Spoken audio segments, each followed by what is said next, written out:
What's up, YouTube? This is Quan, the Urban Sportsman. I'm coming to you with a news video, which I haven't done in a long time. I'm coming to you guys about this because back in December, the province of Ontario proposed something that I thought was really interesting. They are putting forth a proposal, or they may have already done it. They put forth a proposal to change the listing for double-crested cormorants, the birds that eat a ton of fish on the Great Lakes. Uh, they put forth a proposal to change the listing from just a bird to a game bird. And with that, what they want to do is open up a hunting season on them. And with that hunting season, they want that hunting season to run from March 15th to December 31st. During that time, they feel like a hunter should be able to take upwards of 50 birds a day and dispose of them properly. So what that means is they don't have to eat them; they just have to dispose of them. You could take upwards of 50 birds a day. And the reason why they want to do this is because of the problems that the cormorants have caused. You know, back in the 60s, there was a huge decline on the birds. They are native to Michigan; they're not invasive. Excuse me, but there was a decline due to pollution and amongst other problems. I don't know if hunting was a problem or a part of that, but I'm certain that the pollution was the big issue that killed the cormorants off. The problem that they're having now is they've exploded in population. There are so many of them that they're overpopulated. There's no other way to put it. And these guys can consume a ton of fish.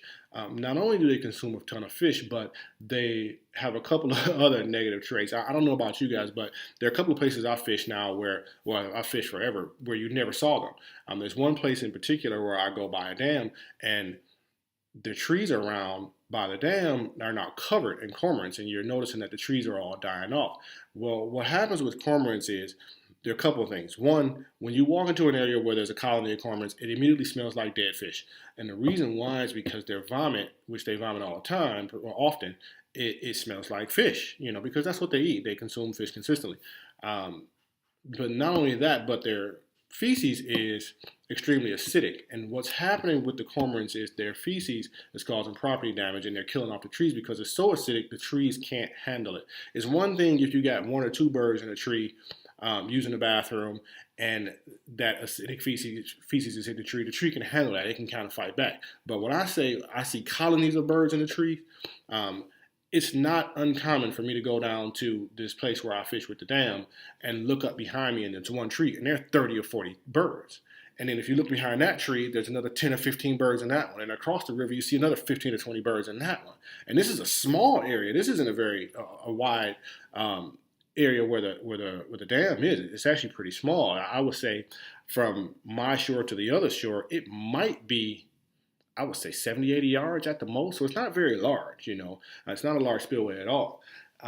So the trees in that area are dying. They're having problems with this everywhere as a result of this. Another problem with that is, they're finding that if you paddle or boat anywhere on the Great Lakes, you'll notice that there are a lot of small islands, and a lot of those small islands have their own little ecosystems on there. They're forested, they have trees. Well, you have these large colonies of birds on there with this acidic feces, and it's killing the trees off. The problem with that is there are other animals on the islands that depend on these trees. So you're kind of killing off another ecosystem for these birds because they're overpopulated. Like I said, if there were just a few or a normal amount, the ecosystem could work itself out and balance itself out. But there's so many of them, it just can't. So as a result of that, they want to issue a hunt for them. And I think that's fine. However, my big issue is not those things. My issue is the amount of fish these little dudes eat. Check out this video right here.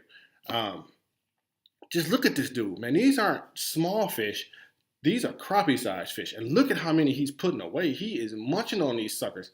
And look at it. This isn't a big bird. I can't believe this bird is more than 8 to 10 pounds, and he is putting away these fish like there is no tomorrow. Can you imagine how many fish a colony of 50 or 60 birds from one tree can do in a small lake, or even on the Great Lakes? Think about the perch populations, which they're lowering our perch limits now, so that the population can bounce back and be a little more healthy. But hold on, let's look at what they're doing. We're not even going to go to commercial fishermen. That's a whole other animal. We'll talk about that another time.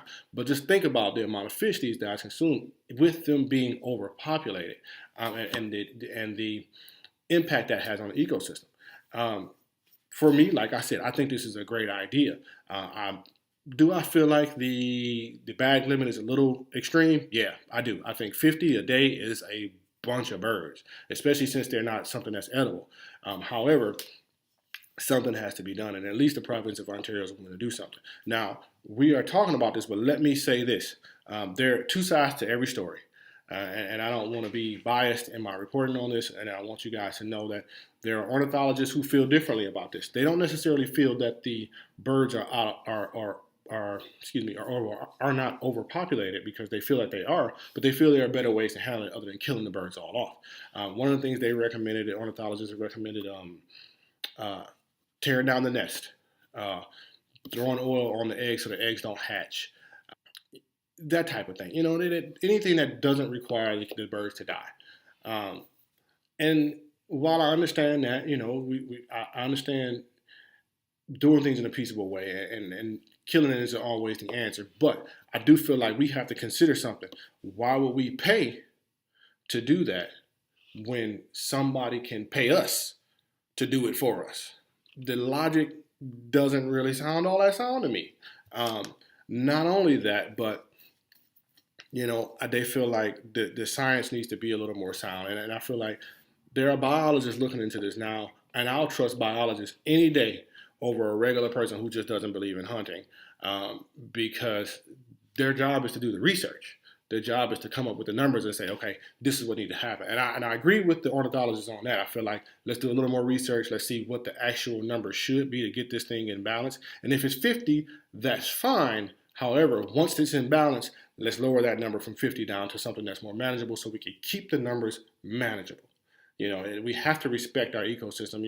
As us, as hunters and fishermen, first and foremost, we have to be good stewards of the land. And sometimes that means, we got to get herds in balance. We got to get coyote herds in balance. We got to get, any type of animal that's out of whack, that's throwing things in the ecosystem off balance. We got to get it right. That's our obligation to keep things in balance. With that being said, what do you guys think about it? Do you guys think the province of Ontario is doing the right thing? Do you feel like Michigan, Wisconsin, Illinois, Indiana, those Great Lakes states need to think to do the same thing to kind of get those populations in balance?